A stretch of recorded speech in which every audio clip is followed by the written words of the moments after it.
Olá, está começando mais uma edição do São Lucas 24 Horas e o tema da nossa conversa hoje é o câncer coloretal, um dos tipos mais comuns e também um dos mais silenciosos, muitas vezes identificado apenas em estágios mais avançados da doença. E recentemente o caso da cantora Preta Gil trouxe o tema para o centro dos debates de saúde pública, gerando uma importante reflexão sobre prevenção, diagnóstico precoce e tratamento. E agora nós vamos conversar com dois especialistas em coloproctologia, o Dr. Gustavo Curache e a doutora Doriane Lima, para entender um pouco mais sobre essa doença. Sejam bem-vindos novamente ao São Lucas 24 Horas. Obrigada. E hoje nós vamos falar então sobre o câncer coloretal, né? Que foi um caso que tomou um pouco mais de destaque depois da cantora Preta Gil. E antes da gente iniciar, eu gostaria que a doutora começasse, na verdade, explicando pra gente, doutora, o que caracteriza, ou então, o que é esse câncer de colo retal? O câncer coloretal é um câncer que aparece no intestino grosso. Tá, então ali tem o cólon direito, o transverso, o esquerdo, o sigmoide e o reto. Então em um desses segmentos é um câncer prevalente, principalmente aqui na região sul, é o terceiro mais comum, então a gente precisa falar, a gente precisa chamar atenção para que isso aconteça. É um câncer que ele não começa dando grandes sintomas, por isso é tão importante fazer a prevenção. Se sabe que pessoas que têm parentes com câncer coloretal têm uma incidência maior, mas quem não tem também podem acontecer. Então, o que se estipula é que aos 45 anos todos nós temos que fazer a colonoscopia como um exame preventivo desse câncer. Mas e aí, o que a colonoscopia faz como prevenção? Ela vai lá, ela detecta lesões chamadas de pólipos, que são pequenas ilhas no intestino de células, que se elas crescerem, elas têm uma chance, a depender do tipo histológico, de ter o câncer de intestino, que é o câncer coloretal. E o caso da Preta Gil, pelo que consta em todas as informações, foi um câncer de reto. Então, na porção mais distal do intestino, um câncer coloretal, mas mais na parte distal. Certo, então também tem diferenças, tem várias localizações ali que ele pode aparecer. Mas antes da gente falar um pouquinho mais sobre isso, doutor Gustavo, quais são então os fatores? A doutora comentou sobre essa questão da idade, que é importante fazer a colonoscopia preventiva, mas existem outros fatores que corroboram então para o câncer coloretal? Temos outros fatores, né, como a alimentação rica em carne vermelha e embutidos, também é outro fator. As doenças inflamatórias intestinais, como a retocolite, a doença de Crohn, né? Um outro dado importante que a população às vezes não sabe, mas a constipação por longo tempo também é um fator de risco. Como a doutora disse, a história familiar. Então, se você já tem algum familiar próximo que já tenha tido câncer ou tenha tido pólipos, isso também aumenta um pouquinho a chance do aparecimento do câncer coloretal. E a idade também, né? A partir dos 45 anos, a prevalência, né, a incidência, a chance de acontecer começa a aumentar significativamente. Então, tem vários fatores ali, tem alguns que são modificáveis, como o doutor já disse, né, doutora? Mas a gente entra um pouquinho mais pra frente. Falando sobre a questão, então, da doença em si, doutora, ela não apresenta muitos sinais, né, que é algo que foi comentado muito na mídia essa semana, é um câncer silencioso, que eles chamam. E aí, como que é feito esse diagnóstico? A doutora comentou sobre a colonoscopia, mas muitas vezes a pessoa chega na colonoscopia ou para algum exame com a doença um pouco mais avançada. Então, como que é feito também? Existem formas de identificar antes ou, infelizmente, não? Existem os fatores de alarme, os sinais de alarme, que são coisas que todos nós temos que saber e temos que procurar um médico para ir atrás.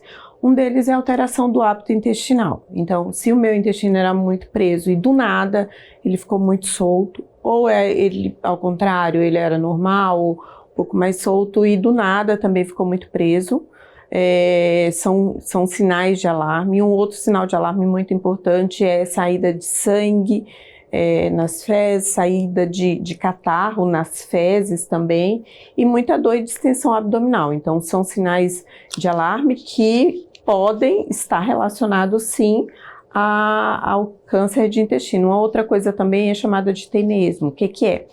É uma sensação de que você quer evacuar, você chega lá e não evacua. Então, eventualmente, alguns pacientes também, a depender do local do câncer, eles podem chegar relatando isso. Então, se você perceber essa alteração, é bem importante que procure um colega para fazer o correto diagnóstico. E existe o câncer do lado direito do intestino, que é o cólon direito. Ele é uma parte do intestino que ele é mais distensível.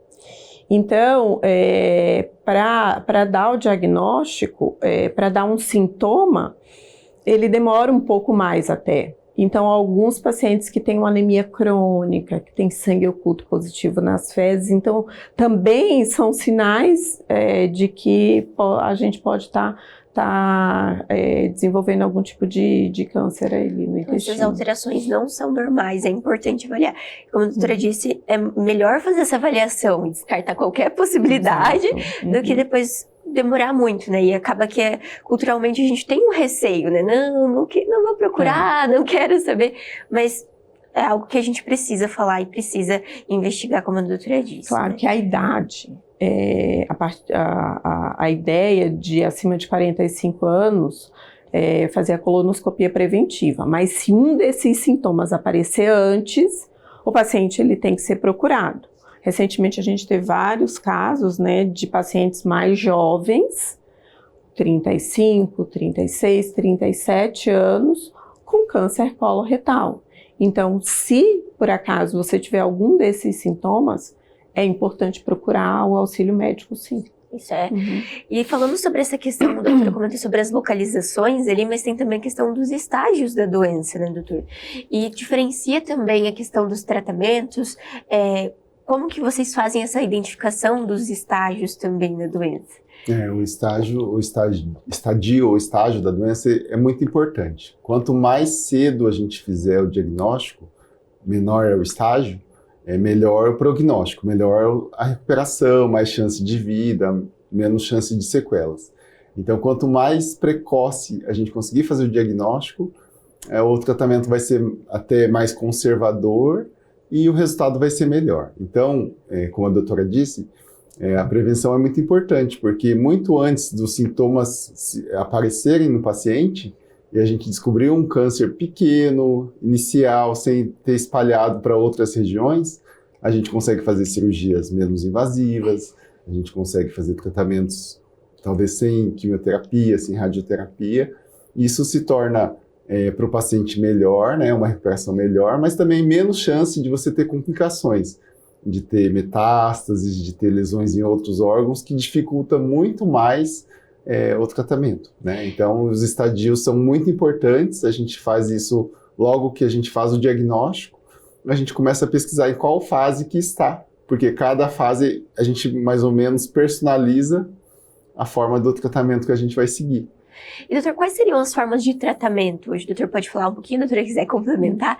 Então, quando tem esse diagnóstico, como o doutor disse, varia de cada estágio, né, da doença, mas de forma geral, assim, quais são as possibilidades que esse paciente tem para o tratamento da doença? Então, normalmente o câncer, ele começa com uma lesão benigna, e essa lesão vai aumentando até se tornar câncer. Então, quando a lesão é benigna, é a prevenção, como a doutora falou, faz a colonoscopia, a gente vai removendo essas lesões, e isso já vai evitar que isso se torne um câncer.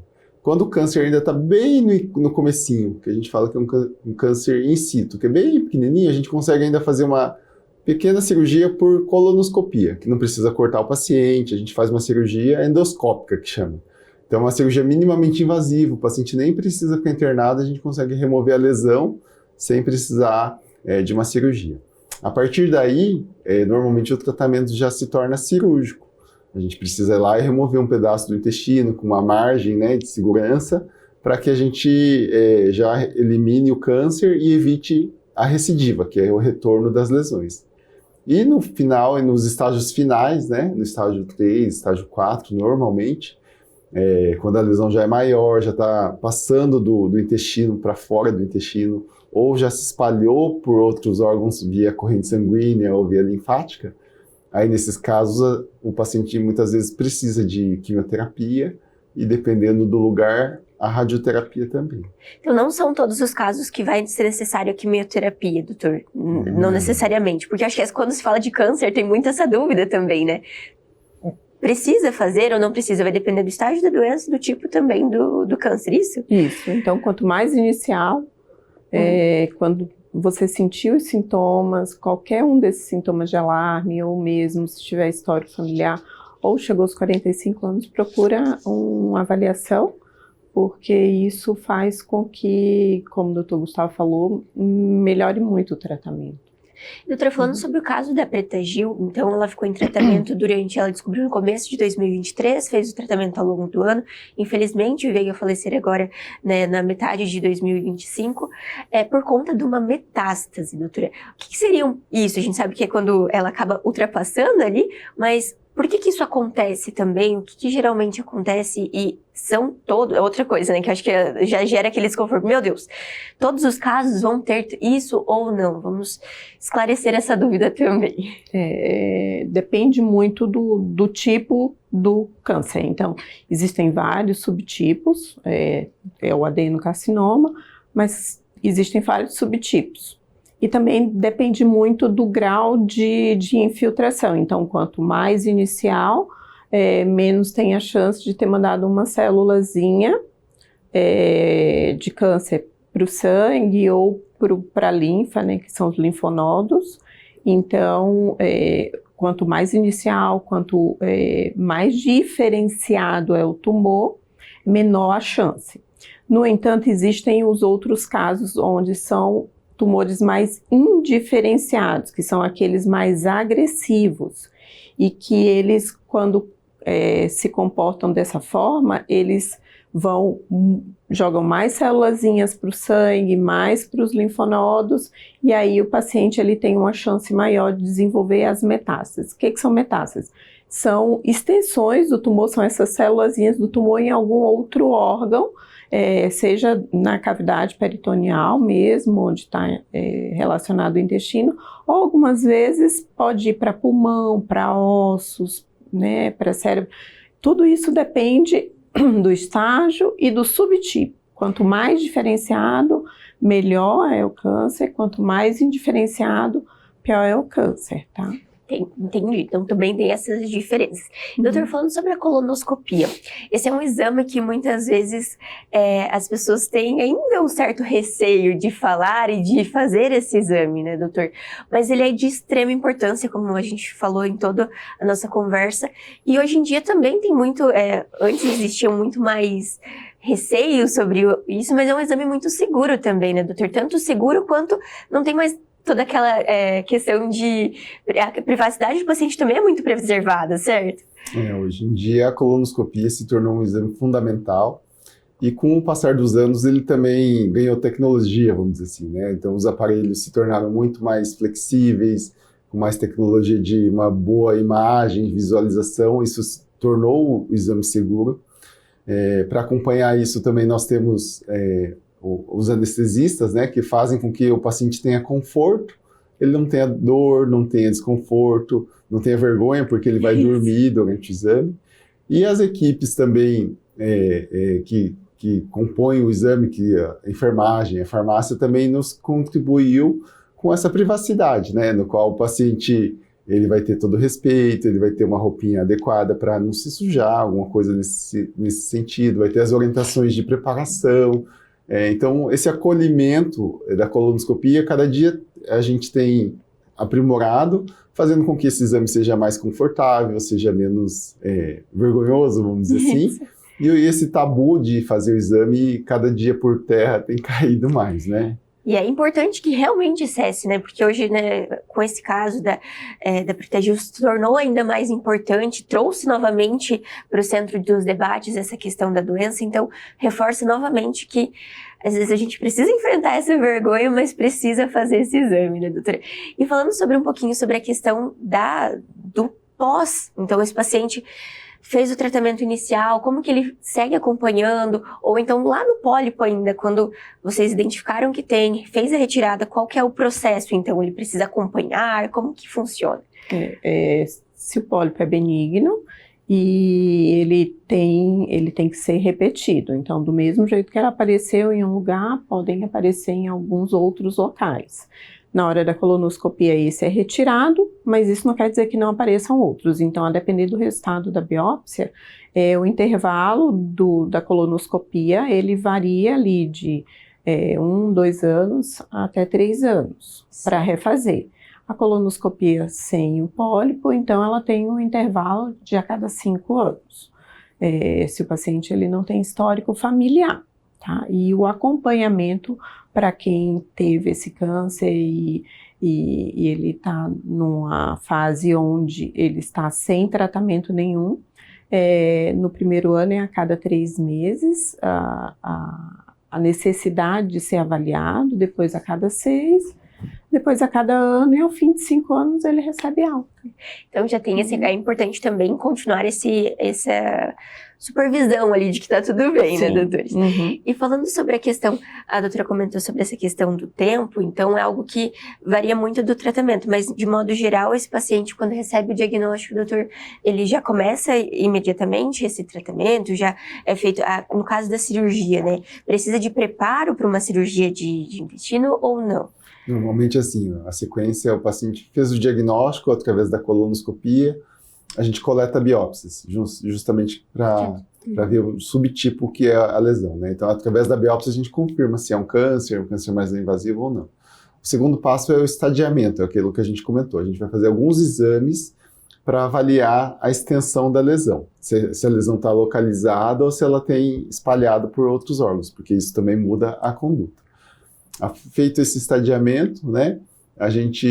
Daí tem a preparação normal, que é a avaliação do cardiologista, do nutricionista, tudo para preparação para a cirurgia.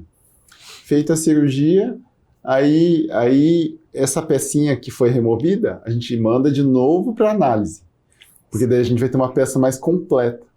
Aí a partir dessa peça completa, o médico patologista ele vai dar dados falando, olha, a lesão está localizada, a lesão está espalhada, e aí, a partir daí que a gente vai mandar para o oncologista, que o oncologista vai decidir esse paciente, através de vários pontos que ele vai pesquisar, se é preciso fazer quimioterapia, se não é, se é só acompanhamento. Então esses são os passos. Então, faz o diagnóstico, alguns exames complementares para estadiar, né, para medir a doença, e depois disso, cirurgia, e depois uma nova análise da peça, né, que foi removida, para decidir qual que é o próximo passo. Então, são algumas etapas que a gente cumpre.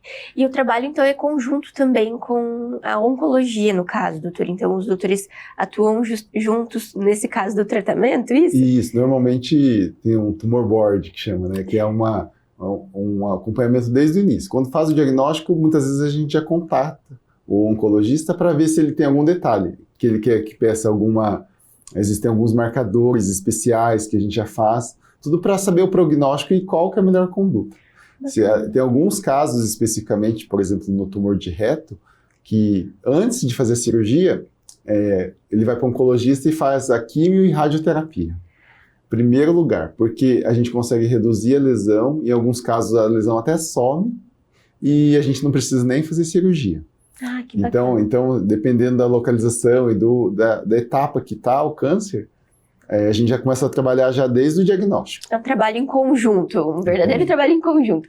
E, doutora, a gente falou bastante sobre a colonoscopia, mas existem outros exames que também são realizados e que auxiliam nesse processo, o doutor comentou ali, mas o principal é a colonoscopia, mas existem outros também que auxiliam nesse processo? Sim, a tomografia ela ajuda também em centros especializados, onde está bem diretamente relacionado com pacientes com alterações intestinais.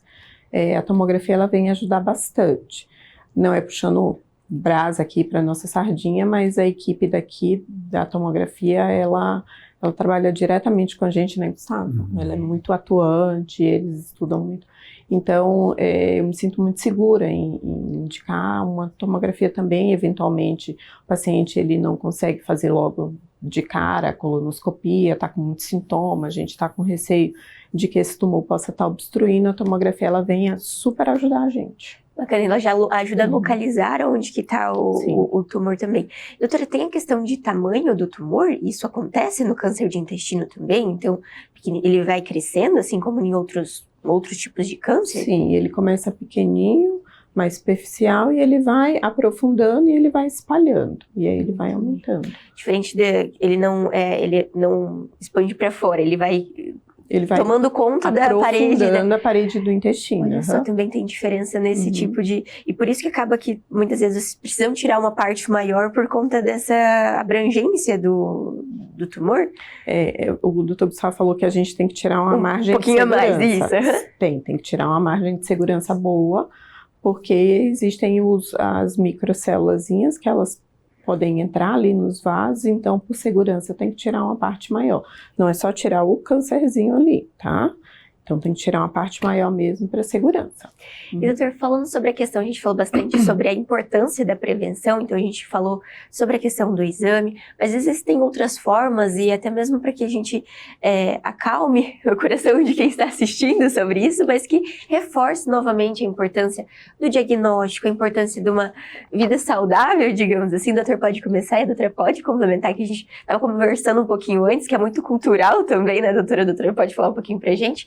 Mas eu gostaria que o doutor comentasse, então, sobre isso, sobre, assim como o doutor disse, os outros cânceres tratam uma coisa e a gente já está cuidando do nosso corpo todo, mas no caso do câncer de intestino também, por favor.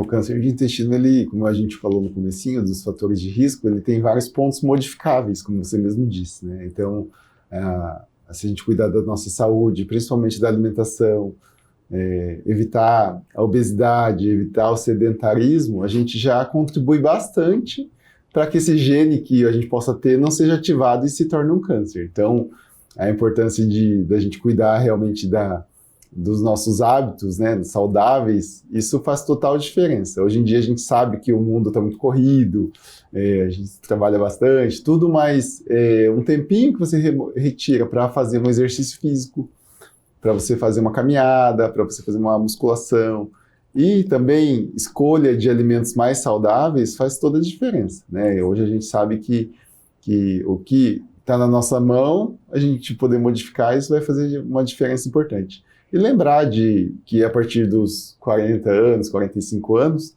a gente precisa ir ao médico fazer um check-up, né? A gente faz isso com o nosso carro, né? Não é? Cada 5, 10 mil a gente leva para fazer uma revisão. Por que com o nosso corpo, que é o mais importante, né? É o que vai fazer com que a gente possa viajar, com que a gente possa ganhar dinheiro, com que a gente possa tudo, e a gente não cuidar dele, de repente ele vai pifar, né? Ele vai quebrar e vai ser muito pior. Esse foi um lembrete muito bom, doutor. Isso é bem importante mesmo. Doutora, também tem algum conselho para quem está assistindo também sobre isso, doutora?